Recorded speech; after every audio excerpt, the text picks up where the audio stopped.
Isang mapagpalang araw sa inyong lahat mga kalingap. Ito pala ang dahilan kung bakit nagkakaganito si Lolo Nestor. May mga nagsosolsol kay Lolo Nestor na kunin si Reyna sa Team Kalingap.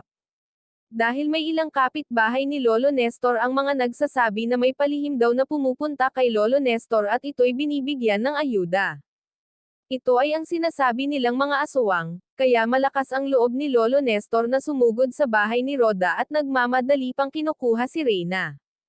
Buti na lang laging naka-update si Melanie kay Ate Roda at Kuya Val pagdating ni Lolo Nestor sa bahay niya ay agad dumating itong si Melanie kinuha ulit si Reyna at kinabukasan at binalik kay Kalingap Rab.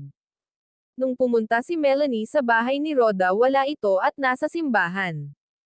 At mula ngayon wala ng karapatan itong si Lolo Nestor na basta-basta kukunin si Reyna sa poder ng Kalingap. Kung kukunin man niya si Reyna pagagawa muna siya ng kasulatan sa barangay na may pirma ni Melanie. Pag walang pirma ni Melanie hindi niya makikita si Reyna kahit pa siya ang nagpalaki dito. Parang tinanggalan na po siya ng karapatan dahil may kakaiba si Lolo Nestor na binabalak kay Reyna. Hindi ang kagalingan ni Reyna ang hangad niya. Meron itong mahiwagang pinaplano. Dahil nga sa mga solsol na nakapaligid sa kanya, buti na lang at nanindigan na itong si Melanie nagpakaina na siya sa kanyang anak sa kauna-unahang pagkakataon.